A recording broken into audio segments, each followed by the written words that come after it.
red zone. All right, dummy. Folks, it's the Lounge 186. We got is that a Kenny Rogers chicken sign outside your window there? It's all red. That's right.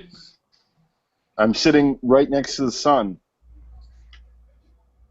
Good. Nathan Stacken's here, supporting the cause.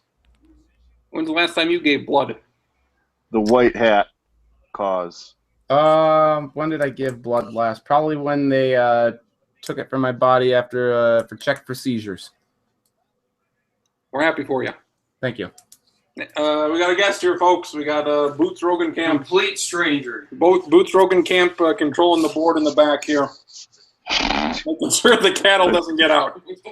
If you'll take the wheel here, we'll have a few commercials. That'd be great. Yeah, if you want to take the wheel, that'd be good now. Play those commercials. If not, well, I guess we'll just keep it here. Starters. Nathan Stacken, the football games were played today. Yes, they were. Your thoughts? Your thoughts on the football games, non-local team related? Surprisingly close. There were a number of great games. Kansas City coming back. Jackson. There's an echo on mine. Was there a lot of stuff going on? There's an echo. A lot of echoing. What did I miss? A lot of echoing on your part? A lot of echoing. Yep. It's not good. I'm echoing as well. I can hear it. I can. Get it up on that. See if we Get it up. Stop the echoes. Wake up the echoes. Oh. Echo is also a school in a town in Minnesota. Just a fun fact for you. Good. You figure that out there. What did you like, Stacken? What did I miss? Great games. Number of close games. Jacksonville almost beating Green Bay was great. Kansas City with the comeback of the day, a comeback of the year thus far, I might add. Really? Yes, I will dare say that. Just a number of close games today was really great. The Vikings offense still hasn't been found yet. The last couple of games, they cannot locate the end zone. What would you attribute that to? Adrian Peterson being shitty.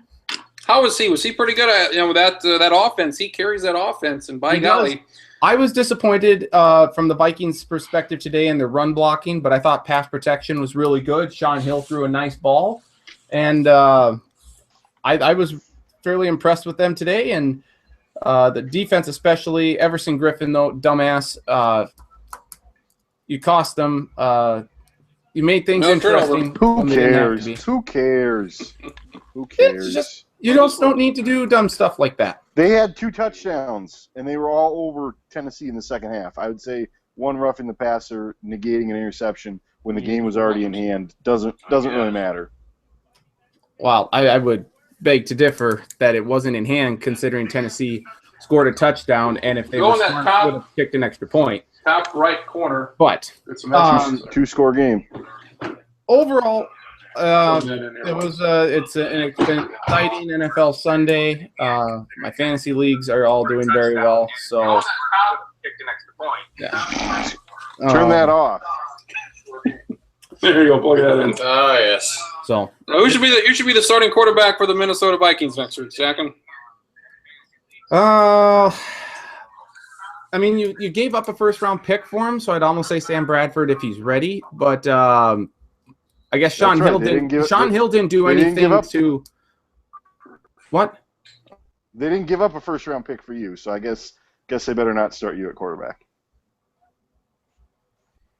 I'm totally lost. I didn't say it for me. Krin said that they should start you at quarterback. Oh, and yes.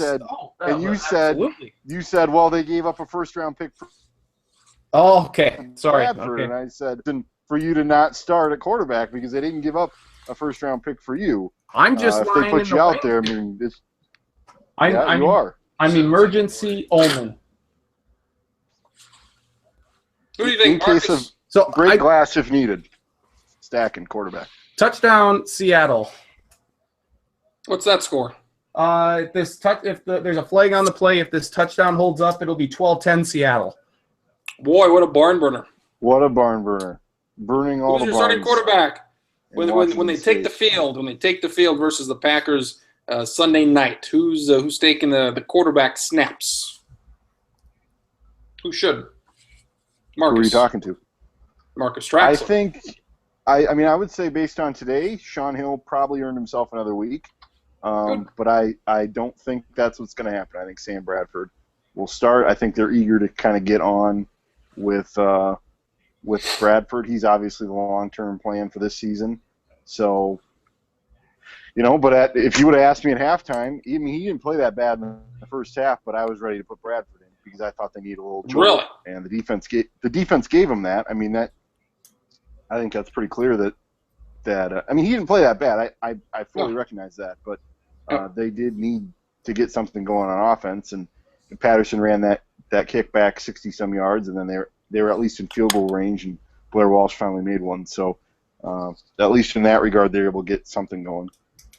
I would like to say I'm a tad critical of Cordero Patterson on that return. It was a very good return, but he didn't try and fight for any more extra yards. He just kind of like, okay, I don't really want to get hit. If you really want to show your teammates that show the Vikings that they should pick you up for, or sign you to another deal, you need to put a little more effort in on that return. But I'm getting the sense we're going to disagree a lot here. It's good to know the football season's back. I thought, given that he's basically a bit player in the Vikings' whole scheme, I thought he had a pretty good game. I mean, they gave him a couple touches. He wasn't complete dog crap. Hey, the bar's low with Patterson. I mean, I realize you're just not going to count on him for too much. But I thought it was a good call to get him the ball a little, and he did all right. No, I agree with that. I like getting the ball in his hands. I'm just saying on the kickoff return, I would have liked to see him make more of an effort to, evade those two tacklers at the end rather than just like, okay, I'm just going to step out of bounds. I thought he could have broken it free, and instead he just didn't try very hard at the end there. I was listening to the game on the radio and also watching it as well. Peterson looked awful.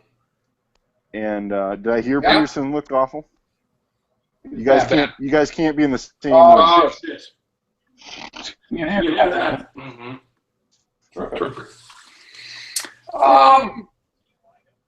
Adrian Peterson was awful. Where did I second? You're gonna give people seizures. Some of us have already suffered seizures in life. You're gonna give Stacken a seizure.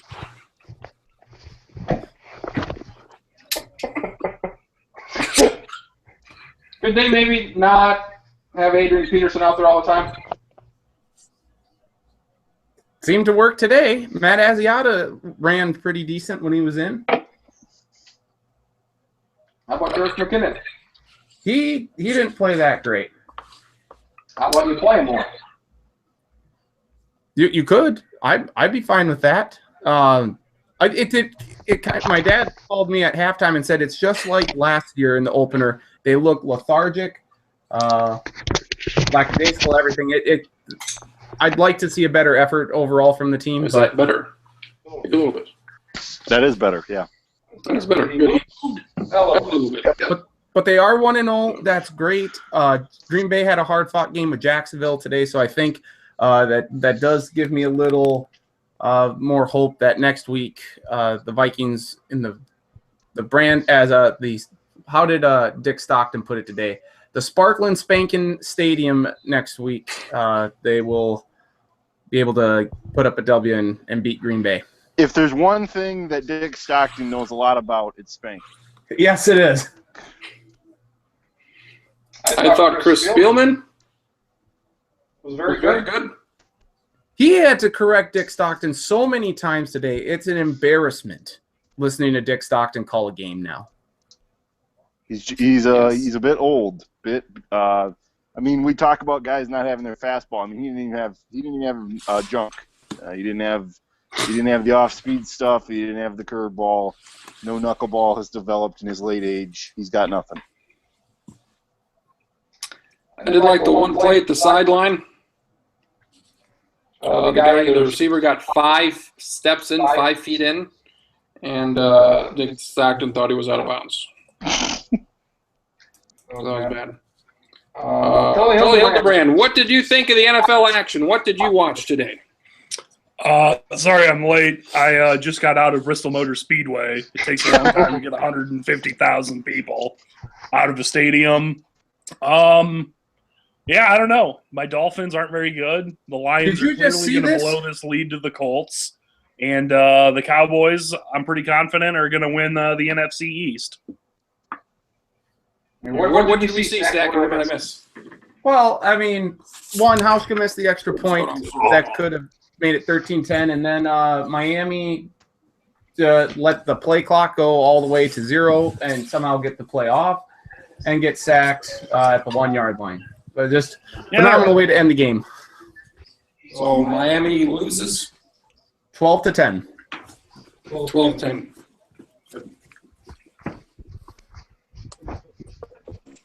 What did Dallas do today? They're losing right now.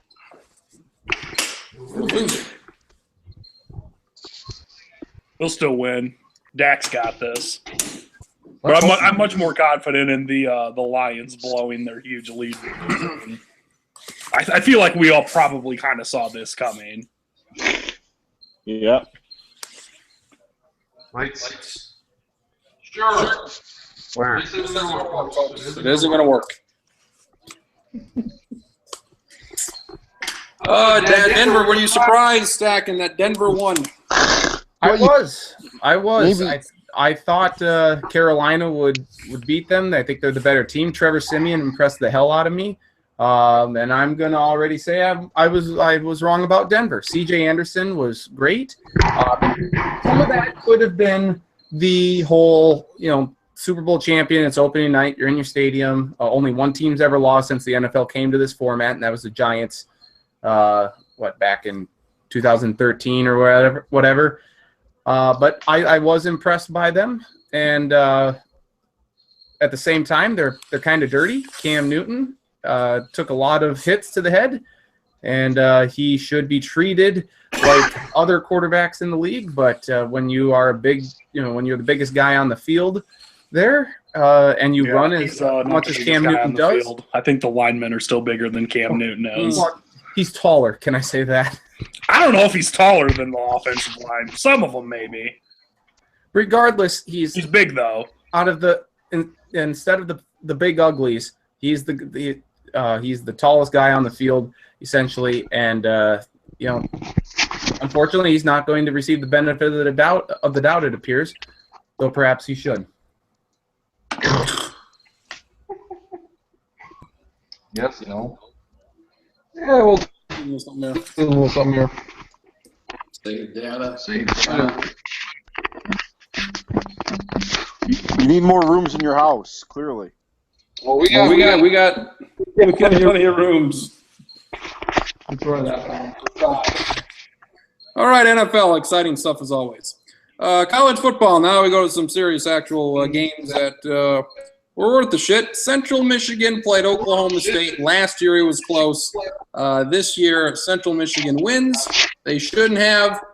Charlie, why can't we go back and reverse this decision considering this was the final play of the game and Central Michigan was given one more play than they should have been? And it shouldn't have happened in the first place. I mean, I don't know. I think the reasoning they use is the slippery slope, and if we do this, then who knows what's going to happen, and I don't know if I agree with that. I mean, for anyone that didn't see it, Oklahoma State on 4th down with like 5 seconds left basically dropped back and just threw the ball out of bounds trying to kill the clock. It was ruled intentional grounding, which is the right call, I guess. But they mistakenly gave Central Michigan the ball in an untimed down. And Central Michigan's the first team I've ever seen pull off a Hail Mary lateral as opposed to a hook and lateral. So that was impressive that worked, but it probably shouldn't have counted because the refs forgot that. A game cannot end on a defensive penalty. That is true, but it can absolutely end on an offensive penalty. And it was an offensive penalty from Oklahoma State, and they messed that up. The officials, some of the officials have been suspended for 2 games, which is fine with me. Marcus, would you be in favor of turning this game's decision over? What if this was the national championship? I'm not a proponent of going back and retroactively changing it. I understand that this is the exact scenario where that would be possible because it's definitively ending the game. Something it would get rid of something that never should have happened by pretty much everybody's agreement.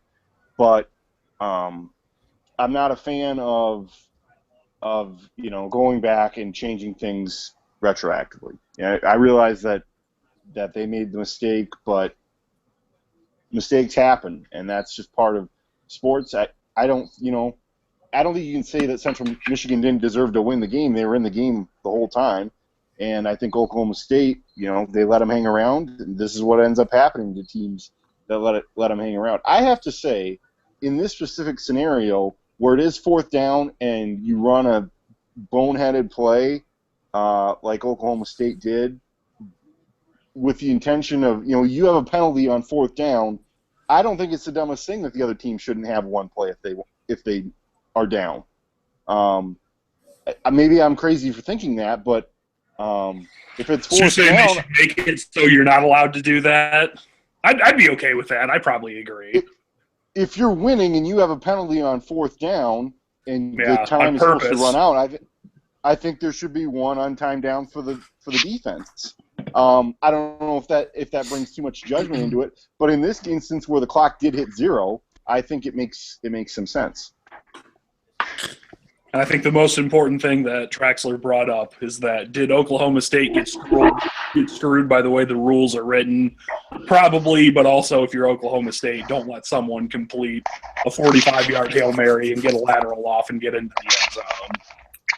Yeah. I think they were 3 touchdown favorites. I mean, you can't afford to be in that position. What are we doing? Are we grating cheese there? Come on. I'd say Oklahoma State got screwed by the refs. Bad week on paper, good week though with the game finishes. That's the way it seems to happen. We got some good games coming up next week. Charlie, what was some of the games you saw, some of the finishes, some of those late games? Some shit went on late last night. Touchdowns. I think I watched all, other than like Oregon and Virginia, which was basically a blowout. I watched a good chunk of all the others when I got home from work. Arizona State had a running back score 8 touchdowns as they beat Texas Tech like 65-55. Both Boise State and San Diego State had late leads over Pac-12 schools that they basically said, nope, we don't want to win. Here's the ball. You can have it and you can win. And then the Pac-12 schools said, nah, it's okay. We'll still mess up anyways. That's what Washington State did, messing up against Boise State, and Cal throwing a late pick against San Diego State. It was you throw that in with the new September in Arkansas beating TCU, and there was some late night exciting things. And then not here. But quarter seemed to have been some crazy stuff happened there. State game involving your favorite college football team, and it was in a racetrack. 14-0. They fumbled, and they didn't score again. They were back. Yeah, that fumble ultimately swung momentum in this game because Tennessee was looking as shitty as they did against Appalachian State the week before. I was feeling really good about the way Virginia Tech was moving the football down the field, but they had fumble issues against Liberty in week 1, and you can afford to get by teams like Liberty when you fumble that much. You can't get by a team like Tennessee and when you have costly fumbles. So it's certainly something that they will have to work on. Traxler, you go back and watch this? I haven't yet. Depending on the fate of this Sunday night football game tonight, and it gets out of hand, I might have to fire it up. Charlie, do you see some of it? The Virginia Tech-Tennessee game? Yep. It was on when I was at work because the guy I work with is a Virginia Tech fan, but our TV is kind of small and like it's the aspect ratio of it or whatever is in such a way that you can't ever see what the score or how much time's left. So like you can see who has the ball in a given play, but don't really know what's going on. But yeah, after I kind of started paying attention to it, it was basically when Tennessee took control and basically didn't let Virginia Tech do anything the rest of the game offensively. What team should be more embarrassed? Georgia, Clemson, Arizona.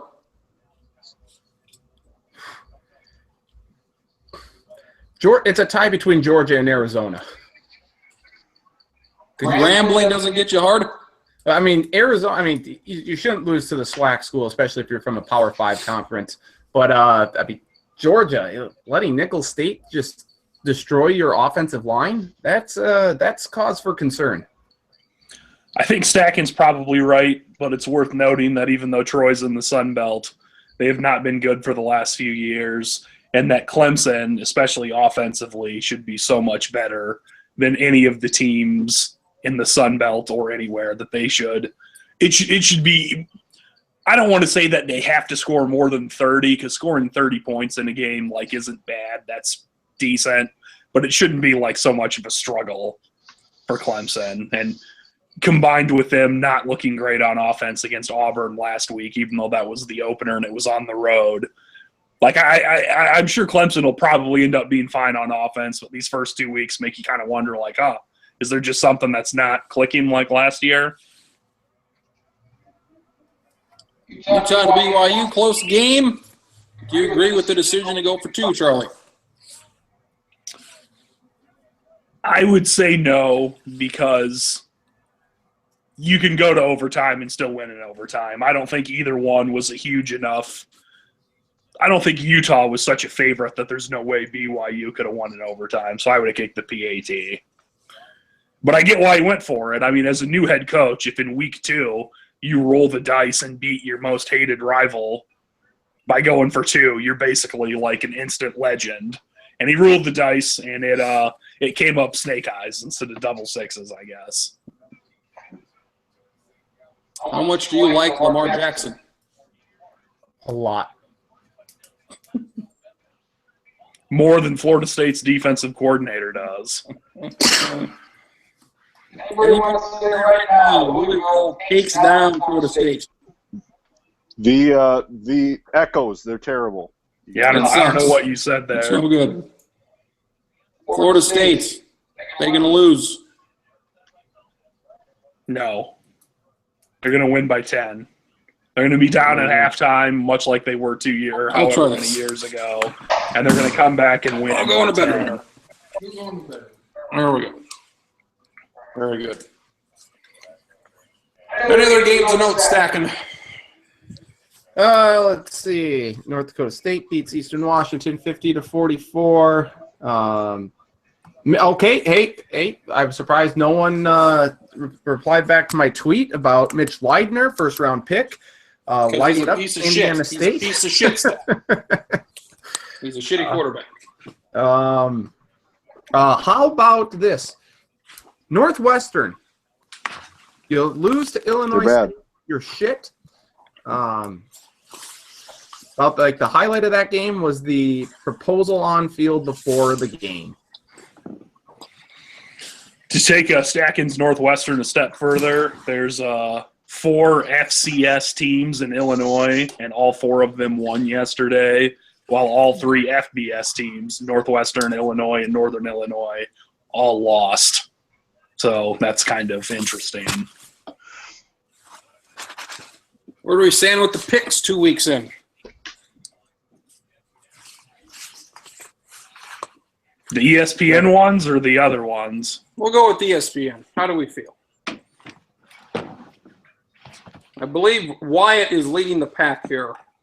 I got to check. I don't even know. For 2 weeks. I was busy at work yesterday, so I didn't get to play as much as I wanted to. ECU, got to mention. ECU. Beating the hell out of North Carolina State. Well, it's good. Their quarterback's good at beating the hell out of people, so that's it's good that they were able to do that in the proper venue this time. I saw that East Carolina has won 6 straight games against ACC teams, which means they have the second longest ACC winning streak right now, trailing only Clemson, which I thought was kind of funny. Adam of the conference. Get rid of somebody else. I was going to say get rid of Wake Forest, but Wake Forest is 2-0 right now. So I guess you got to get rid of Virginia. They somehow beat Duke. Don't know how it happens. Has LSU figured out who their quarterback's going to be?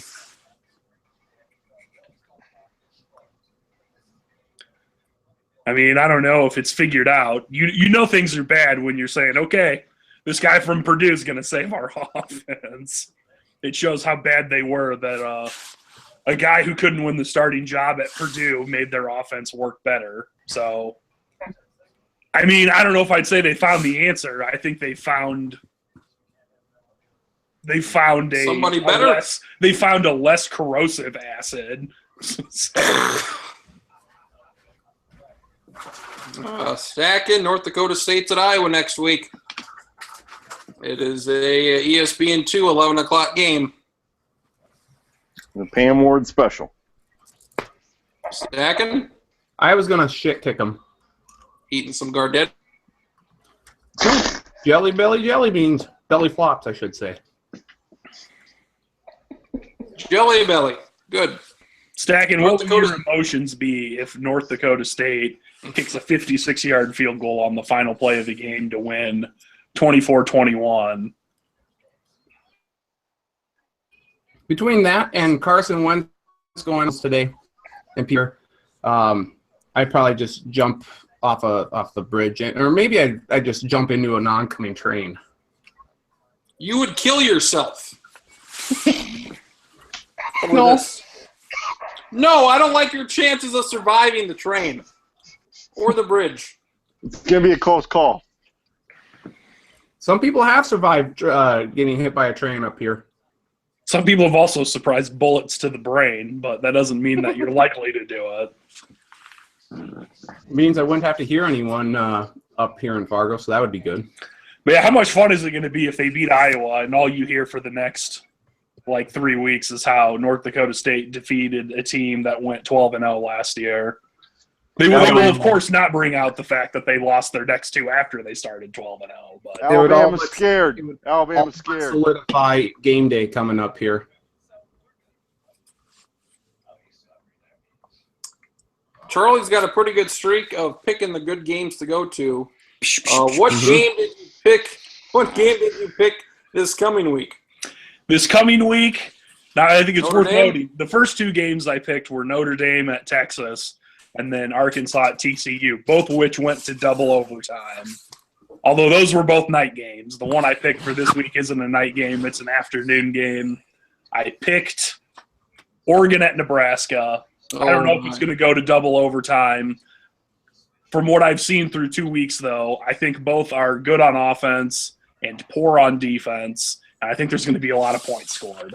Probably not as many as the Arizona State-Texas Tech game, but I think there's a good chance we hit like 85 total points. I don't know if we're going to get to that 120 whatever, though. The football you see on Saturday compared to the football you see on Sunday, Stacking, are these just 2 different sports we're watching? Yeah, Is there any? Which one are you entertained more by? What style do you like more? And let's throw this in. Not talking watching Minnesota Vikings or Minnesota Gophers or Virginia Tech games. Yep. They both have their pros and cons. I mean, I can't stand college games taking almost 4 hours to complete. So that does make my interest lower. Listen, I can't even fucking talk. So words. You are this upset about Carson Wentz and his opening weekend performance. That's right. It does diminish my interest a little bit with how long the college football games take, and also just with some of these terrible plays, defensively, tackling. But then again, there's not much tackling in the NFL either. So I would say Hi-oh. I'm about dead split on it. I really am. I don't Are prefer you one of one those over the other. undecided voters? I'm an independent. You yes. wouldn't be surprised either way, okay? Goodness gracious. This coming week, we have Ole Miss hosting Alabama. Wyatt Rogan camp. Can Ole Miss do it again? This would be, 3 times in a row? Hell and no. It ain't going to happen. They're not going to do it. Ole Miss, Alabama. No, they're lucky they're even considered to be one of the top teams in the conferences early because Alabama is so good and the rest of the SEC is complete and utter shit. So. Hey, how about Brendan There we Harris go. getting benched last night? That was great. He's awful. The only problem is I think it was about a year and a half too late. Yes. Florida State, Louisville, that's tremendous. We mentioned that. Stacking, I'm a bit concerned here. Thursday night, Houston at Cincinnati. I'm a bit concerned.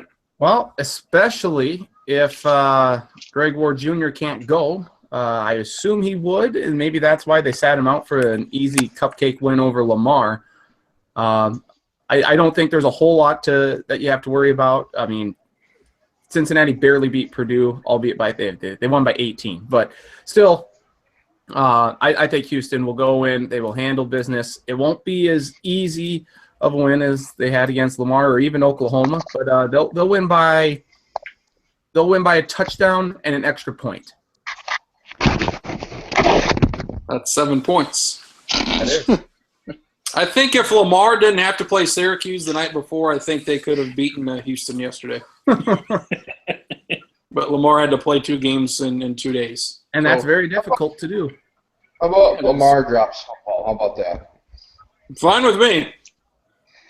LSU, they should drop Lamar football. drops football, or Lamar Jackson's receivers drop all the football passes he throws to him.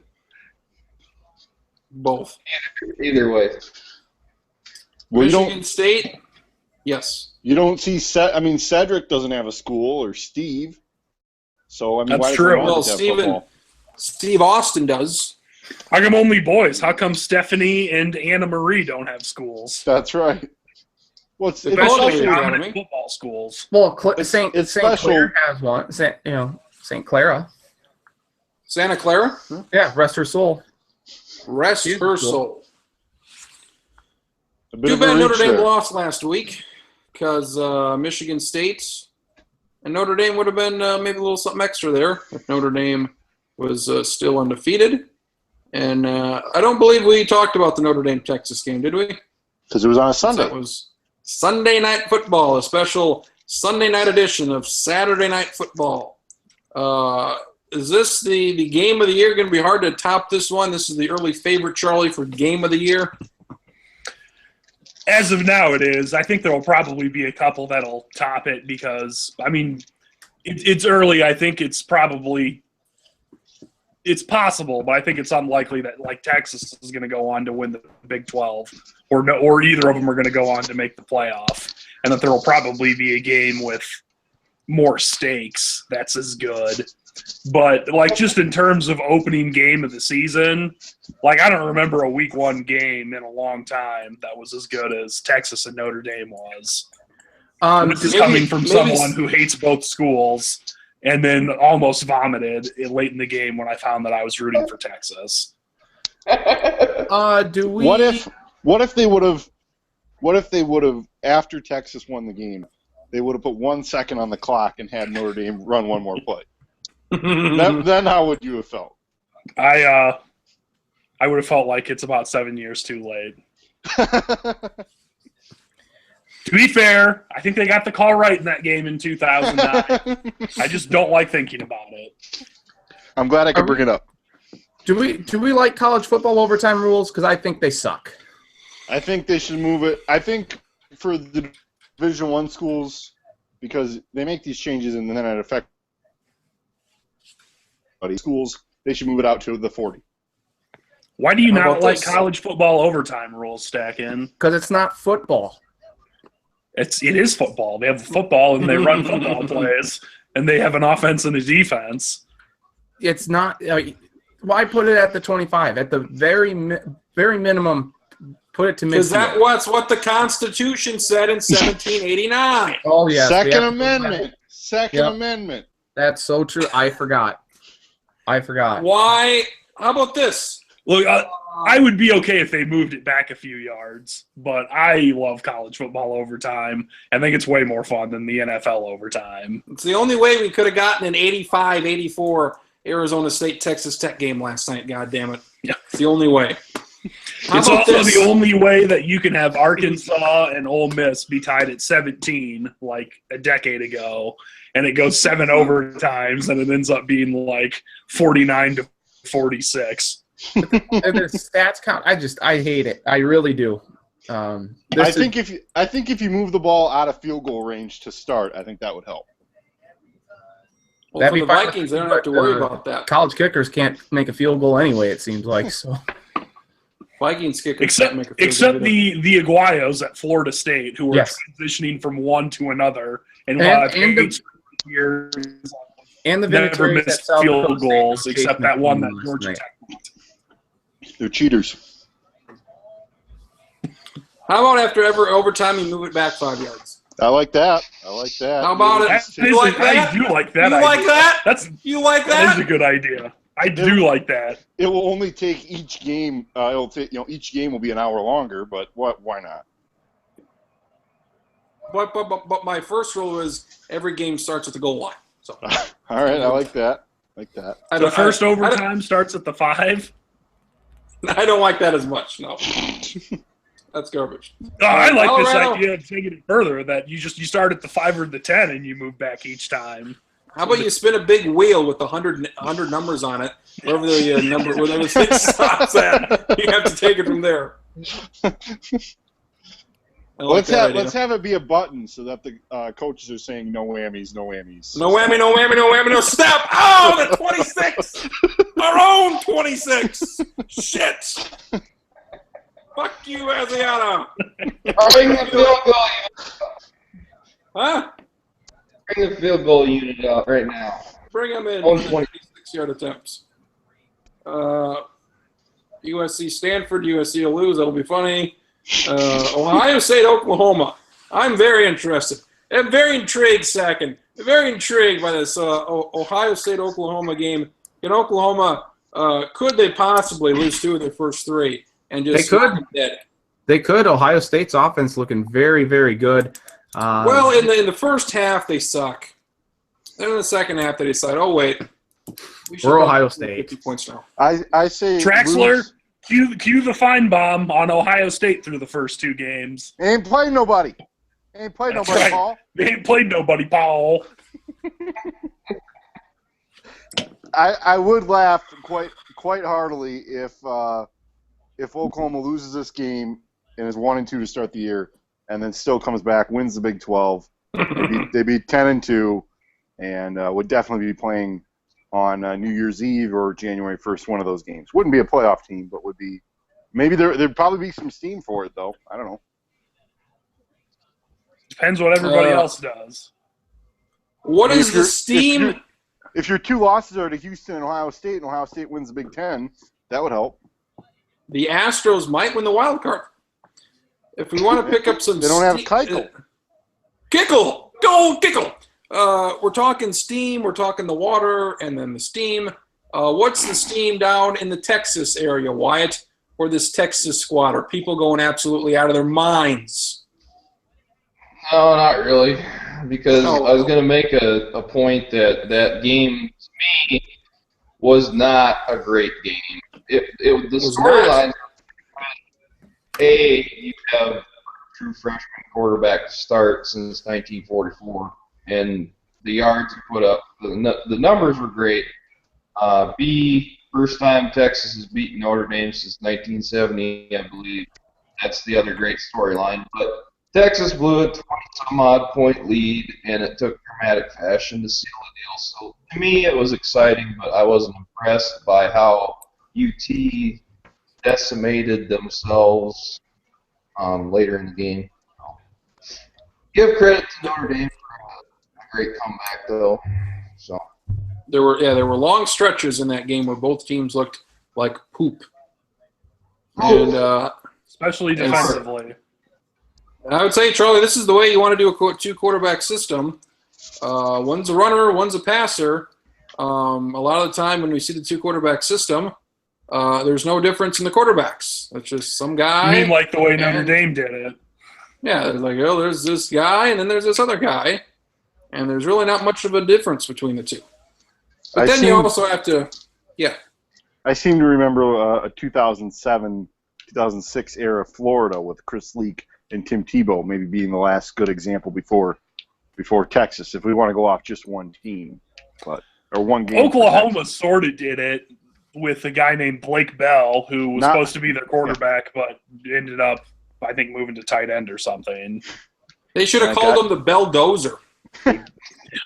Goddamn Stoops. But yeah, it seems like it works better if it's just like, no, our much bigger quarterback that can run it is only going to run it, or if he throws it, it's basically going to be a trick play. It would seem, Marcus, that you're – trivia? Go ahead. You got trivia? Do you want a prediction for this next week? For sure. Iowa will lose to NDSU, and then Kirk Ferentz will get another 5-year contract extension. So that's my prediction for this week. We need to lock him up until he's 80 because every other team will otherwise hire him away from us because he's still the most hottest commodity in the coaching ranks. I think Greg Bowl could have had a great opportunity to show Nebraska that he was there. What they missed. They were his bitch again, but he screwed that up, huh? It was a 7-point game for a while there in the third quarter. I don't know when Craig Bowl ever showed Nebraska they were his bitch in the first place. In fact, I think it was when Craig Bowl was at Nebraska, other offensive coaches made Craig Bowl their bitch. They were quite good at it. Actually. Colorado. And all it took was one white safety shoving a football into a quarterback's chest, and then he just melted down and threw 6 straight interceptions after that. Do we think USC is going to have another player ejected in next week's game? Yes. What are they, 2 for 2? 2 for 2? It's looking good. I like it real nice. You can almost assure yourself that there's going to be a targeting call on USC. So that's I might as well make it 3 for 3. Is it going to be an offensive player or a defensive player, though, this week? Special teams, gunner. Wow, the Lions are going to win this game. What's the score, Stack? 37-35. They just gave up the lead and then drove down the field and kicked a field goal with 8 seconds to go. Well, it might as well. Every other NFL prediction I've made's been wrong, so I might as well be wrong on that, too. How did Andrew Luck do? He is doing very good. You are kicking ass in fantasy this week. Well, that's good. I got to check that before. Let's check that before Wednesday. Yeah. Give me a Stacking Fantasy League family update. Go. Okay. So you're up 106. No, we don't really want an update. No. I do. You don't, but I do. Talk about it off air. Look, 385 yards, 4 touchdowns. I'm going to stop the broadcast momentarily. I'm going to stop it and restart it. Let's go. Okay. 385 yards passing, 4 touchdowns from Andrew Luck. So that was good. Good job, Andrew. You do good work. You got a bad beard, but you do good. Marcus, easier slate of games for you to pick this week? As far as you're our picker of games we have to pick? Yeah, I'm going to sit down with it tonight and looking forward to picking some good games and then a couple duds just to piss people off. It's one of my favorite things to do. So haven't looked at the dud list, but I expect it to be good. I mean, we ran through a bunch of them already, and I mean, it's kind of like you tweeted or you retweeted the Robert Smith tweet that, I mean, all these weeks of college football are good, regardless of how they're hyped up or whatnot. I would say there's a good little. I mean, I'm especially excited. I think for Louisville, Florida State, and then that sort of rolls right into Nebraska, Oregon, which I think has the potential to be a shootout. Not Texas Tech, Arizona State levels, but like Charlie said, I think 85 points. I mean, that's certainly possible. And And then you've got a USC Stanford, which isn't the worst nightcap game, and I'm sure there's a couple others. You know, Iowa, NDSU. I'll hate watch that. So should be some good games. I mean that's right up there. The only thing that could be worse is if you had a 3-sided field and you had Wisconsin in there too. So if they want to do that before Saturday, we can work on that. I think the most fun thing about Iowa and North Dakota State is I'm almost positive it's on the same time as Florida State and Louisville. It is. And you can watch an Iowa or North Dakota State run up the middle, incomplete pass, punt, 3-and-out drive, and Florida State Louisville will probably score twice in that time frame. Safe to say Lamar Jackson wins that game. He's your Heisman favorite 3 games in. Yeah. Since everybody else has been shit. Yeah. Yep. Yeah, I don't know if I've ever seen a quarterback get 600 yards in a game before. That was impressive. Hey, what about the guy for Sisseton way back when Sisseton? I think Dan Lefevre might have done that once. For Sisseton? No, for Central Michigan. The Redmond. Wasn't it the Redmond? Stacking, you didn't know that Lefevre played for Sisseton? I didn't. This is, Why do you think he went to play for the Chippewas? This is breaking news, but that would make sense. Look at that. It was like freshman year, Trojans lose in a stunner 49-48 to assistant squad that threw the ball around like they were Steve Spurrier 96 or something. And West Central, they don't do well against the pass because they don't pass the ball. It'll be good to see East Carolina. I mean, you've seen enough West Central football to know. I mean, come on. Yeah, we all have. And honestly, we all have. We all have, yeah. You don't need to see much. East Carolina will be 3-0. They'll beat South Carolina next week, so they're well on their way to making that playoff. It's a good move there. Eastern Michigan, Charlotte, probably your game of the week, 5 o'clock. Yeah. Call it right now. Eastern Michigan beats Charlotte. Eastern Michigan, who gave up 60 points to Missouri yesterday. Missouri, who could only score 11 points against West Virginia. And only scored – the other good stat I saw was that Kalen Ballage, the Arizona State running back, scored 8 touchdowns in a game. The Missouri offense scored 16 touchdowns all of last season. I don't have it in front of me, but I think Eastern Michigan won their opener on their asphalt-colored field in Week 1. So that's an accomplishment for Eastern Michigan. Can we have the games next week be Duke and Northwestern? Let's pick that game because that's real shit. No, I'll put it in there. Yeah. Are you also going to break Stacken's heart by not picking Appalachian State hosting Miami? I don't care either way whether that's in there or not. Is that Miami, Florida? Yep. Yeah. Oh, yeah. We might. I'm calling right now. I've been calling it for a while. Okay, so we can pick one of those games, Stacken. Which one do you want us to? Let's State, go. Michigan. No, let's go Northwestern Duke.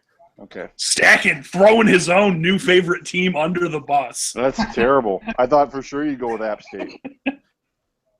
Well, they play Miami. They're not playing Michigan. So. Whenever you hear a strange sound, just know that that's your App State squad with dirt and gravel in their lungs that you buried them with. I'm really disappointed we're not picking Florida International at Massachusetts. That I won't do. The Belange kid, the interesting stat is he accounted for more points than half of the Mo Valley teams had home attendance yesterday. So Mo Valley. Very interesting. Wyatt Rogenkamp, you attended a college football game yesterday. What did you think, not of the actual game, but of the seats and everything besides the game? What did you think of the steel? The engineering is fantastic. There's plenty of space in the stands. You can sit without your knees in somebody's the guy ahead of you's across his shoulders. You can actually sit Indian style in the stands. So, nice. It's very nice.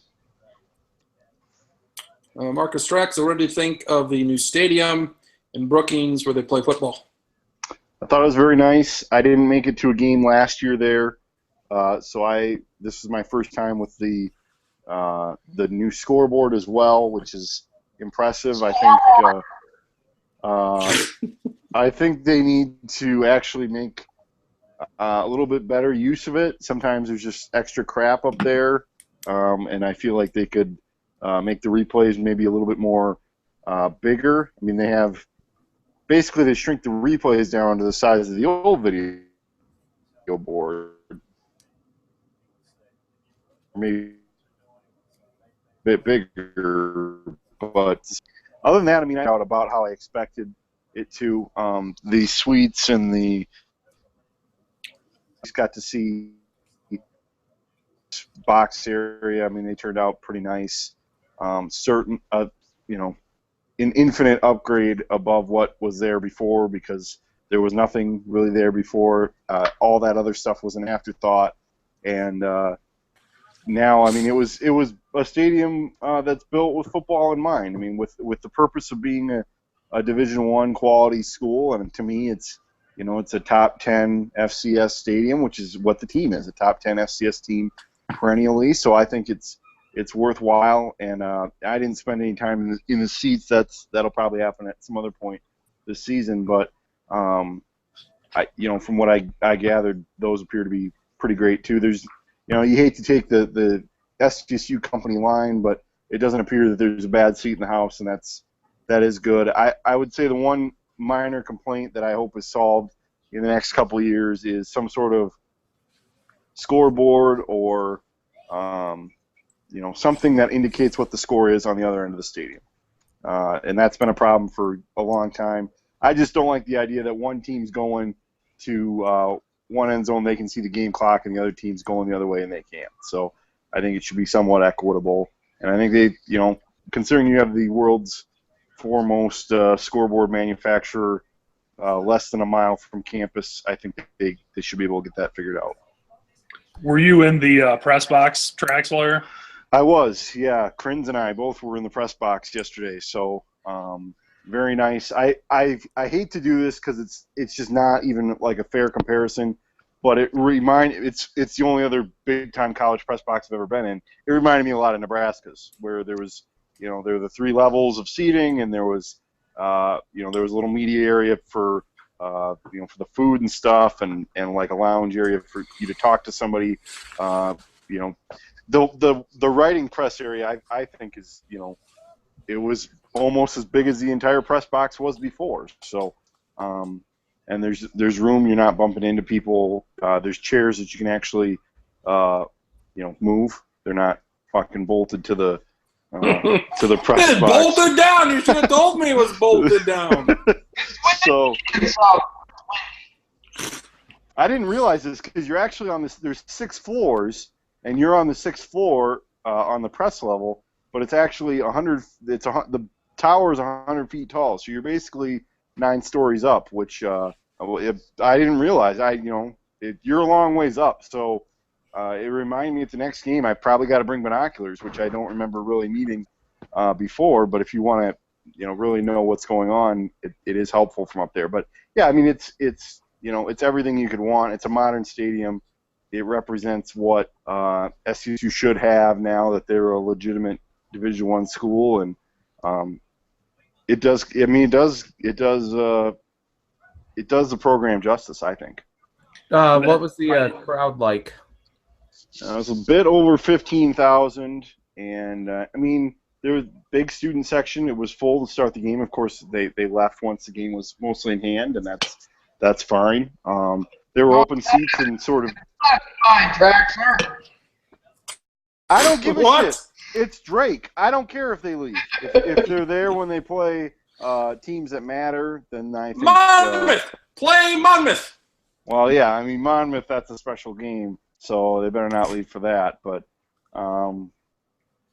yeah, I mean, I think it's clear that, and this was one of the concerns I had, is that obviously you've raised the prices, and you have new seating areas. You've got loge-level seating. You've got club seating for a fan base that's never had that before. This isn't a highfalutin, high-income area, but SDSU certainly has those fans.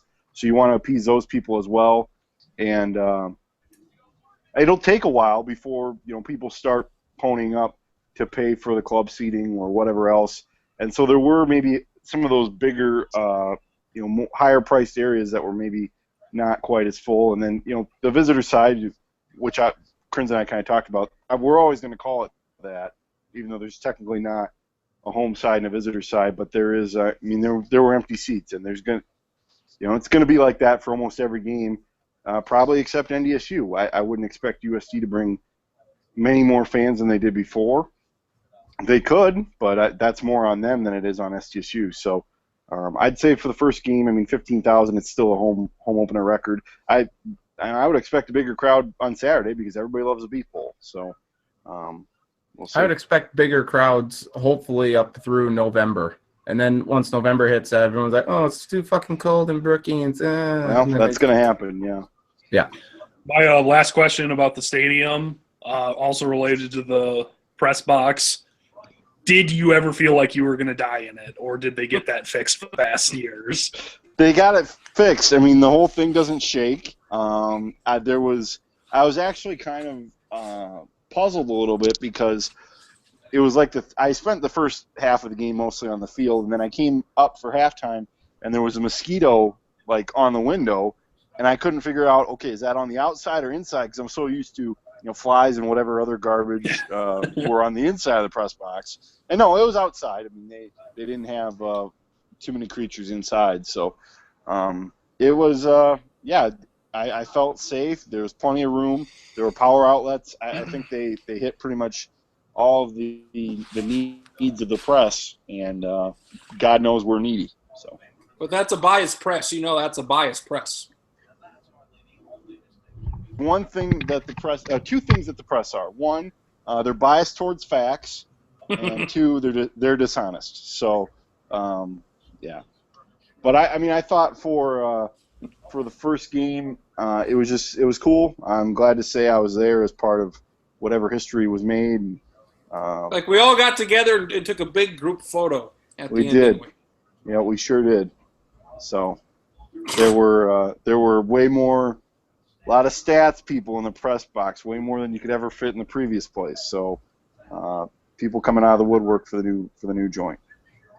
Was Ray's guy still there?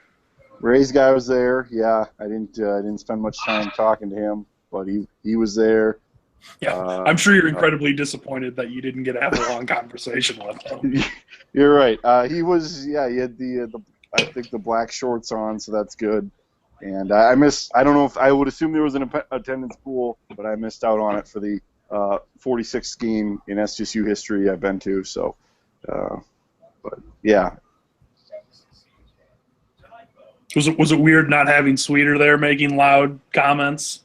He was there. Oh, he was there. Yes, he finagled his way into a press pass, and of course it probably didn't take much convincing, and they. Yeah, I'm sure he just put his arm around the right lady and sweet talked her like Sweeter's good at doing. He wasn't smarting off too much, but yeah, he was there. So he was there, folks. He was there. Who's the new SID for basketball then? Nick Weck. That's a shame. Some guy, I called him Mini Sweeter. He's got blonde hair. This guy didn't know what the hell to do during the press conference. Sweeter would give him the water, and Zimmer's like, "Where the hell's these guys' waters at? You're lacking." And then Baby Sweeter asked the camera guy, who was the camera guy for a Sports Lounge show 15 years ago. He said, "Hey guys, you know." And I know what you're talking about. Justin Hansen. Yeah. And then the guy's like going up to the cameraman and say, like, do I actually have to moderate this press conference, or what the hell do I do here? So he didn't know what the hell to do. He really didn't know anything. And Zimmer basically said, yeah. That's really good training. And then Zimmer was like, all right, you guys can leave now, to the players when he was done. Because usually Sweeter will say, any more questions? No, okay, you're free to leave. But Zimmer's like, okay, I'm done, guys. You can leave. So I think it basically sounds like this guy had a couple things he should have done and panicked like each 2 or 3 times. You would think somewhere along your line of work, coming up through the ranks to go to a school such as South Dakota State, you will have seen a press conference somewhere or know what to do with the press conference when there are as many as 6 members of the media in the audience, 2 of them being students, 1 of them being a guy like me who wasn't going to ask a question, 1 being Sean Welsh, who asked 1 question is once every 2-year question. And, I mean, come on, dude. And probably Justin Sale and 2 other boosters there who weren't going to ask any questions. Yes. So high-pressure stakes. I've never had to run one. I would imagine, especially in a situation like you described where there's not many people there and it's not intense, It would then be basically tough. just be like, we're going to have a few questions. And then when it's quiet for like 4 seconds in a row, I'd be like, okay, we're going to have one more question. Or you would maybe watch the other SID who presented his coach. Coach, give us an opening statement. Blah, blah, blah. Go football. Drake football. Let's get hard about it. Matt Zimmer, ask 5 questions about the football team. Okay, let's get the hell out of here. Get back on the bus. I think that, the guy who does the press conferences at the Summit League tournament, his job is super easy. Okay, we have the coach from NDSU and the 3 players. Questions for the student athletes first. And they'll be like, okay, student athletes, you're dismissed. Now have questions for coach.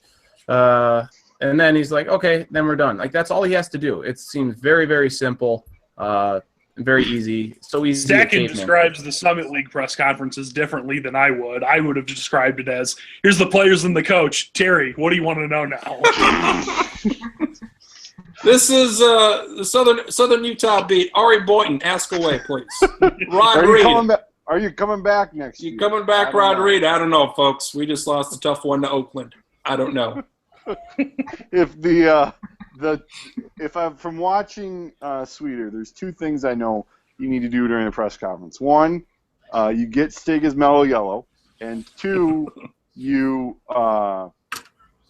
step in and you say you don't have to answer that if somebody asks about the refs. You don't have to answer that. You don't have to answer that if you don't want to. That's another Second Amendment thing, I think. That I is. think it That's is. I think it is. Second Amendment. How is security, Marcus, getting into the place? How is security? Less than tight. That'd be my my definition.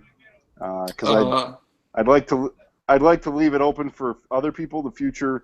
Maybe be able to get into the place. So I would say not tight. Sounds like some of the people I met in Rays last night. Did you have last call at Rays?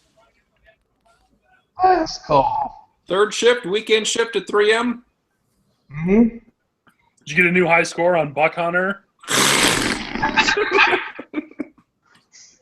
There was a kid. I walked in. There was a kid with a Boomer Sooner shirt on, faking. Like he was trying to act like he was checking IDs, and that went over. And I went like this, and then I just about slapped him in the face, and I'm like, "You're a fraud. Get out of here. Deuces of crap. Go away." Boy, how far Josh Heupel has fallen in 15 years.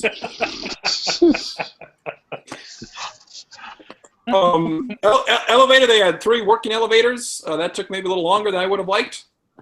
Who do we see? Who do we see when we got in the elevator? Who rode the elevator with us? Well, on the way up to the game, because Krins and I rode together wisely, Krins asked, well, do you think we're going to see Terry Vanderbeck there? I said, we will see him there. And we get into the elevator, and he steps into the elevator with us with one of his daughters, and I'm like, there it is. Told you that would happen. So didn't even, weren't even hardly there. And we ran into the man himself. When was the last time the 3 of you were all in not in just the same location, but the same vicinity together at the same time? I got this one. Mr. Stackin. I think it was the press conference back at Frost. No. Leslie Crane alligator jacket. I've seen Vanderbeck at the last couple Summer League tournaments. And was Straxler also with you at those times? He was not with me at that time. Yeah, I mean, like, the 3 of you together. Be like, man, we are all in different jobs than we were the last time we were all there. Moving up in the world. It'd have to be at probably early December 2011. That'd be a while 5 years, back. folks. Yeah. Almost 5 years. You want to play a quick game of who was there, who wasn't there? I do. I don't know if anyone else does, but I'm excited for it. Yeah, let's go. Old smoker guy. Not there. Nope, he was there. He was actually dressed quite nicely. Who's the old smoker guy again? The old guy that smoked. It was actually kind of funny because I didn't recognize him, like, dressed the way he was. Like, I was expecting him to be more thrown together and also smoking, because then I would have known, oh, yeah, there's old smoker guy. He was. He's in charge of rushing, I believe. Well, was it home rushing or away rushing? They had I so don't many know. goddamn people there. He was. Is it on the 35 or is it touching the 36? Hey, Terry, on 34, 35. You got a good angle. Which one is it? When I saw I only heard the phone ring once for score updates. I heard it twice. So that was, maybe they just don't. Maybe we've come a long way. When it rang, did someone just pick it up and leave it off the hook? Yep. During the national anthem. They did. That's what they did, yep. Let's see. On the Tom stats Duple. quick, I didn't realize this until I had to cover football games myself. Is that they don't provide you stats for high school football games. So at SDSU, I would do one thing, which was good practice, but then it's all that shit. You got to take care of all of that by yourself, and I'm like, Yes. oh, that's dumb. How come they don't give me stats like Division I schools do? That's waste.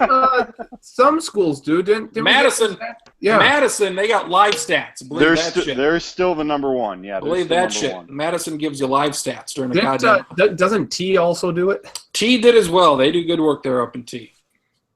Yeah, there's probably some in Iowa that do it, just not at ones that I've gone to cover ever. Sunshine Bible. Sunshine Bible doesn't give you stats, They send out a box. but it's They all do. in. It's in Braille. I can't read Braille. I have two great stories with that since we're on that topic. In Last Braille? year- I don't have any good Yeah. Braille stories. Football Braille stats. Yeah, I've got two stories on that. Oh, No. one involves mud. I do have the mud story. That last year, a team dropped their scorebook in the mud. They didn't have any stats to turn in, and I said, "Fuck you! I didn't want them anyway." And then in week one this year, I spent 20 minutes on the phone with a girl who had no idea what she was doing. She just read me the numbers. She didn't have any names, even for the kids for her own team, and had no idea what a scoring summary was either. You usually have to pay $10 a minute for that action. Those ones usually are do. really fun over the phone. Those are And my regardless, favorite. regardless of the $10 a minute, I still left unsatisfied. So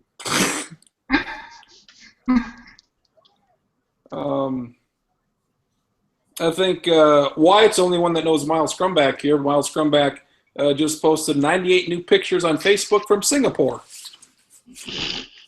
Captain Crunch, berries. Get your berries out of here. Leave your fruits out of my meat. Keep your berries out of my crunch. Tom Was it Duval. Singapore? Was it Singapore 20 years ago where that American student went and got caught spitting or doing some minor infraction and they whipped him with a cane as a result of it? Was that in Singapore? Does anyone know what I'm referencing, or am I showing that I've left my 20s and I'm 30 now? there was just this last year there was some American student who went over to Singapore and got jailed and got hard time, but I don't know what that was for.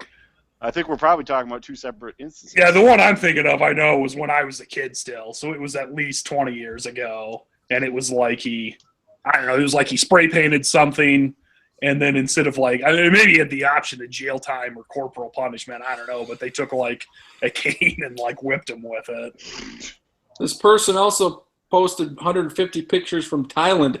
Would anybody have any desire to go to Singapore or Thailand? Stacking, was that a wedding moon? Hell no.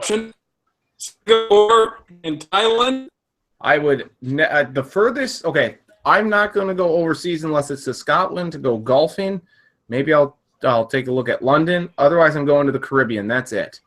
They don't have Pro Football Focus in Thailand. That's fine. I ain't going to fucking Thailand. Tom Duple, was Tom Duple there? Did not know Stacken had such strong Thailand takes. He does. No, He's got him. it's nothing to do with Thailand. It's just I don't have any desire to travel the world except to Scotland to golf or the Caribbean to go to a sandals resort because The takes. You The You takes wouldn't for go to Stacken. Italy or Australia? no, thank you. You wouldn't Stacken- even visit the palace in or the whatever Auburn it's Hills? called. You didn't even go to Place Auburn in Hills. London? No, because that's too close to Detroit. Stacking city takes. He stole my thunder. His takes on cities are 1, Detroit, and then 2, Thailand. So that's the start and the end of the list. Stacken, if Detroit and Thailand were playing in the Olympics, who would you root for? Detroit because it's still USA. I know who Marcus would root for. Who? Who do you think? I'd root for Detroit. You'd root for the Qs. You're right. You're right. You're right. Was Tom Duple at this game? No. I would say no, but what was he there? He was there. Sure What was was. Tom Duple doing there? Summit League tournament location. The Summit League guy was there to check out a Missouri Valley football game. Yep. We saw No, him. it's because they're going to have Big conference realignment. We're adding Wichita State football. It shows that the Summit League expense account is very deep, I would say. Sean Welsh. Did we see Sean Welsh there? Yes. Sean Welsh story. Nathan's brother-in-law. Sean Welsh's Did story. he do the pizza and take our tops off joke?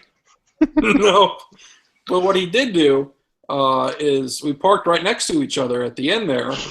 And what did he have, Marcus? You didn't see it, but what did he have buckled in the passenger side? Any guesses here? Any guesses of what Sean Welsh, the Brookings Register's own, had strapped into his passenger seat? A big comb for his mustache. Was it an inflatable sex doll? Wyatt, do you have any guesses of what this guy over the Brookings Register had seat buckled into his passenger seat? Yeah, I was gonna. Charlie took my guess. I was thinking a blow up doll, but no, I got nothing. It was about a 2-foot tall stuffed rooster. Maybe I was right. We don't know that. I mean, we Yeah, don't know what man. he's using that for. Could have been, yeah. Fetishes, I guess. It was insanity. What else did we see there? He's a big fan of cocks, you're saying. He is. Who else did we see or not see? The with the press box, they have like cutouts in the press box for the cameras, camera positioning, and they had Midco's guys like strapped in with like a bungee cord thing, so they wouldn't fall out onto the people below. Was Guy- Wags there? He was there. Was his son, who's grown 3 feet since I saw him last there? He was not there. He was not there. Could he have even gotten in if he wanted to if he was there? Like, would he fit in there now? There's room. I guess that's true. It's bigger now, but he probably wouldn't have fit in the old one. No. The elevator's not very big. Also, I felt bad for the people running the elevator because they didn't have the radio piped into the elevator, and they also didn't have TV or any way for those people to follow the game. So that's kind of So they shitty. had people that just like worked the elevators the whole game. Yep. And just man, Marcus- this is really fancy. If they've got elevator operators. Marcus almost got into a fight with the lady. Yeah. Did you not tip her enough? Obviously, yeah. No, it didn't. I didn't. Yeah, no, I didn't leave her satisfied. Clearly, there wasn't really like a line for the elevator. And this, of course, is the first time we've ever been there. And I'm like, well, which one's for the press? And she's like, any of these 3. And but the one on the left didn't go to the press box. And so we go in the elevator, and they're like, well, yeah, it doesn't go up there. So we step back out. She's like, well, I told you that. I'm like, I didn't hear you tell us that at all. And she's like, well, you got to take one of these 2. I'm like, Jesus Christ. And she's like, I told you. And I'm like, All right. If you did, I guess you did. You stick to your guns on that. I think you're insane, lady. But The old yeah, bag. So basically, you're saying The she old was willing bag. to die on that hill that day. She That was was. being defended. as I like to say, she was willing to die on that Sean Hill. So What did we not get that I wanted? Did you not get Culver's? Oh, yeah. What they did, they had both of them right there right away. There was no halftime food. Pizza? They brought in pizza right away, and they also brought in the hamburgers and the fries and the onion rings right away. No cheese curds? Yeah, I don't know. I'm sure there were, but Are there any bathrooms in the press box or no? there sure are. There sure How many are. times Man, did Zimmer I use would it? I Twice. would have loved that because I don't remember how many times. Like it's like, okay, we got 6 minutes till halftime, and then once we get to halftime, I got to sprint downstairs so I can not pee my pants while I sit here for the next 4 hours. I have a used catheter I could sell you. Also on the market, Todd Stussy Piss Cup.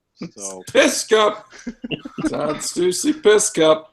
no, I used the men's bathroom. Obviously, did not use the women's bathroom. Gave it some thought, but they do have one of those up there as well. And they've got a urinal and they've got a regular sit down toilet. So I thought there'd be a transgender one, but there wasn't.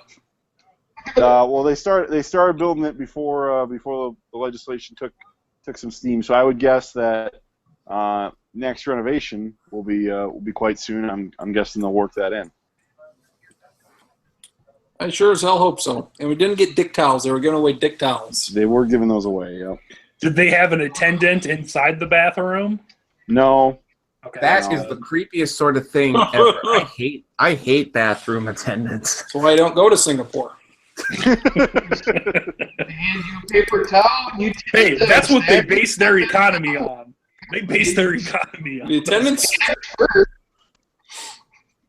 How would you describe, Marcus, the gentleman in charge of giving us stats updates? It wasn't whole? The guy going around handing them out. No, over the PA system. Oh, it was funny because they have a press box PA system now, which is new. Obviously, they didn't have that in the old one. So Hove would take down the drive summary or like the out of town scores, and he'd give them to another person, Little Sweeter, I do believe. Yep. And he'd read them off, but we could all hear exactly what he was saying because we're only 10 feet away from Hove. And then it didn't seem like the PA system was even that much louder than what was there before, or just Hove's regular speaking voice. So that was kind of funny to just have everything said twice. But they've got TVs in the press box, so that's nice. People were watching TVs up there? Yeah. God. Yeah. How come? Oh, I should have found a way to be born or more recently and done this when it's way nicer. And I wasn't like rolling the dice thinking, they're pretty loud, and I feel like I'm going to fall and die on top of all these people now in this crappy press box. What I found interesting was at the press conference, the athletic director was talking to the former SID that left, and the former SID says, "Man, I should have stayed. Man, I'm not going to rule it out. Maybe in 3 years I'll come back. I don't know if we're serious or not." They're like, man, I don't know. Interesting. There you go. Any other notes? Hopefully Sweeter tries that, and one of us finds a way to take that job instead, and then we can point and laugh at him. Any other thoughts, men, as we wrap it up? The 186th edition. Baseball race, that ALE stacking, getting tighter than a twat. Very. This is my cue to leave, I think.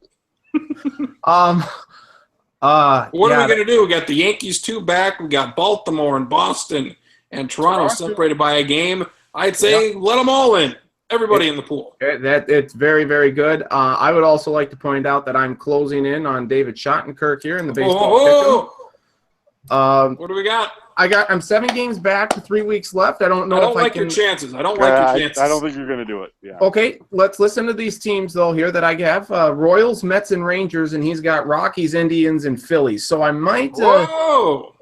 I mean, let me just say, however this ends up, I'm sure he'll end up beating me. But the strategy that I used this year, I will do again next year because it has worked out in my favor. Pick every week at week 1. Well, I didn't pick every week, but like the latter parts. I mean, it just happened to work out where I've been able to save all the teams that are in first or battling for a playoff spot at the end. So I will. If you come close to winning, I will fix the formula so that you either don't win or you tie David. Jesus. Tie is the best scenario, actually. If it's a tie, third place wins. Because Collusion! that a tie would piss both you and David off, which is something. Remember there was a tie for like third resist. between David and Drew last year? And he wanted it settled, yeah. He wanted Yeah, it go down to settled. like the 7th decimal point to see who fucking won. Drew picked 189 games last year. Everybody picked. Els picked 156. I told him we're playing this game to 3 decimal points, and that just wasn't good enough for him. When are we going to see Drew in the chat say something like, we got to cut the shit with Barrios?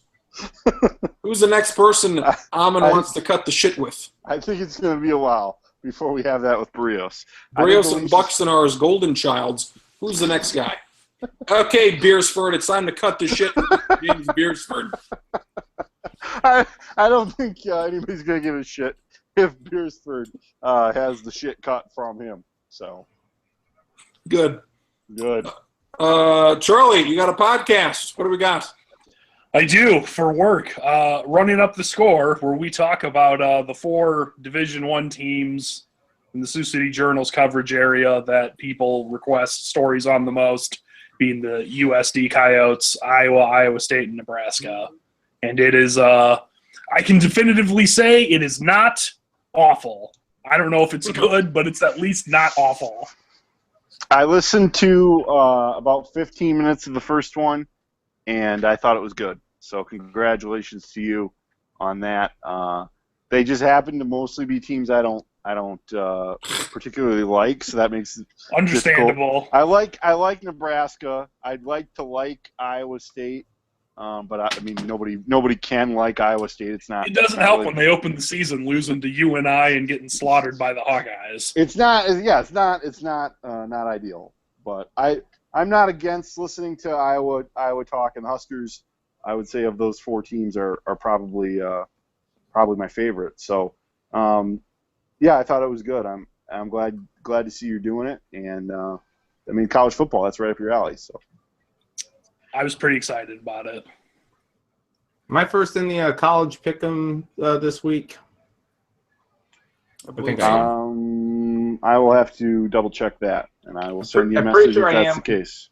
Everyone else did awesome, and I had 2 losses. I think, Marcus, you did too, but your point differential is bigger. There you go. That'll be you. I think, anyway. I just want to go ahead and double check before I make my selections. Are you going to be on the show next week, Marcus? Me next week. To be determined. Possibly not likely. Why not? I will be at U.S. Bank Stadium covering the Vikings and the Packers. Nice. That's fun. Yes. That's I'm pretty amped up about that. Is this the game where they put Cullen Loeffler in the Ring of Honor? I think so. Big halftime celebration to honor his 9 years of long snapping. So I'm eager to see one of the Vikings legends go up in the Ring of Honor, and I'm sure it'll be emotional. It'll be emotional. All 70,000 in the house. Is this I don't know how many Vikings games you've been to, but will this be the first time you've seen Aaron Rodgers play in person? Ooh, that's a big thing. This will be my second Vikings game, second NFL game ever. So the only other one I went to was the illustrious Tampa Bay trip to the Metrodome in 2011, 2012 with Amon and Travis Krinz. So, and I've never seen Rodgers play in person. I'm excited about that. I mean, I really don't care how even the game turns out. I'll be thrilled to be there. So. That's extremely cool. I'm jealous. If Chad Greenway could do a couple things that I can write about, that'd be nice, because that is the preferred angle with the local native. Well, I hope your Vikings do well. Well, like I said earlier, I would like to hear what someone who's seen Aaron Rodgers play in person to say if there's anything that looks different watching it live there as opposed to on TV. That throw he jammed into Devontae Adams today was incredible. I was just going to say that. That was absolutely phenomenal, and I hope he breaks a leg next week. Has a great game. Oh, boy. I'm saying I hope he has a great game next week, because I have Jordy Nelson on my fantasy team. Is it just me, though? I mean, I get that you guys generally don't like the Packers, so I'm not going to try. He's my favorite quarterback. He's my favorite quarterback. Yeah. Let's talk about him, but it seems like he has a throw like that like every 2 or 3 weeks now, where it's just like, man, I don't know how many guys who have ever played football can do something like that. I mean, some, but not very many. If you say since Sammy Ball, I don't know of any. One thing regarding this game next week is apparently, I don't know if it's just a Vikings thing or if it's an NFL thing, but basically you can't have a press pass like SDSU where you can go down to the field at least during the game or whatever. So I basically had to pick if I wanted to be in the press box or down on the field, and it was very tempting to just say, yeah, I'll be on the field, because that'd be awesome, but it will make a lot more sense job-wise, getting my work done, to be in the press box. But, to say that you'd be 10 feet away from these guys chucking rockets at each other, I mean, that'd be pretty sweet. Next week we'll have a live stream, Stack, and we'll do a 4-hour show. Live stream. Marcus, he'll provide us with the game, so get ready for that. Doesn't sound likely. It sounds very likely. You're not going to periscope the entire thing, Traxler? I mean, I think that's frowned upon, but I will have to reread the bylaws, the rules, and of course the Constitution, and I'm sure there's something in there. I think it's the Second Amendment. Second Amendment. This one, I think, it is is. the Ninth Amendment. You sure live stream isn't just a video camera of the lines at the bathroom?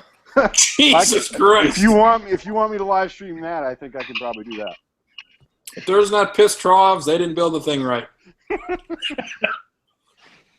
I agree. It is an important moment in every boy's life where you are comfortable peeing in the piss troughs without being like, I gotta wait till no one else is here. I'm not gonna tell you how long it was for me to finally be comfortable with doing that. Well, and half of it is you end up having to do it when you're young. Obviously you don't. It's impossible to have a map of every piss trough in the United States where they're all at. So I just remember. I mean, I know my county fair had one, and there's a bunch of county fairs out there where it's just a piss trough. Go use it. And so you're 5 years old. That's your thing, man. You're just in there, and you got to get it done. And you grow up, man. That's good. It's good. When you say county fair, do you mean the grocery store or the actual county fair? Well, I have. I mean, they don't have any piss troughs at county fair food store, but I'd be lying if I didn't say I used the piss trough technique there. And they escorted me from the store. You know why? Because they had a bathroom attendant. They did. He said, "Hey, get out of here." I would say it's probably bad to squat at a piss trough. Probably don't want to do that. It's a little unsightly. So it's okay for girls to do it, but we can't do it. You got to step up for your rights, man. Equal rights. Jimmy McMahon can, anybody can. He built the piss troughs. There we go. This Sunday night, they're doing the national anthem right now. Danny Amendola grabbing onto the flag. So I look forward to that becoming a right wing Facebook meme with him and Colin Kaepernick side by side. Look for that in your news feeds over the next 3 days. I'm sure it'll be great. I'll look for it, folks. It's been Lounge 186. David Shattenkirk was here 3 times. He didn't do anything. He was in and out, in and out, in and out. That sounds like well, I mean, I thought USC and Alabama played last week. It's weird that he'd give that tribute this week. It sounds like Stacken's Hokies offense. What can I say? The Volunteers ran laps around them in the second half or They second sure quarter did. on. So That's good. That's good content. I forgot to ask Stacken what he thought of Charlie Villanueva playing quarterback for Tennessee. That's the best comparison I've heard so far. I do not want to say what I think I don't want to share my thoughts on this live telecast. But Kevin Garnett will speak. Kevin Garnett will speak for Stacken. What do you think of that quarterback, Garnett? What do you think? He's got cancer. Charlie Hildebrand was here. Your cancer patient. We got to see Marcus Traxler. You got to see Wyatt Rogenkamp sit on the couch. Good job. Hook 'em. And Hook 'em. despite the early technical difficulties, you got to see like one of the 5 or 10 best Sports Lounge episodes ever. At It was least a I thought bumpy it was. start. A bumpy start. It was kind of like that Vatek game. Bumpy start, but goddamn, at the end we won by 3 touchdowns. And Nathan Stacken, who we continue to batter and bruise like somebody you batter and bruise like a like a peach rented stick. mule. Like a rented mule, like a government mule, like a bruised peach. Nathan Stacken. Like your ex-wife's lawnmower. There we go, folks. We'll wrap it up. Lounge 186. We'll talk New York Jet football next week, right here inside the Sports Lounge.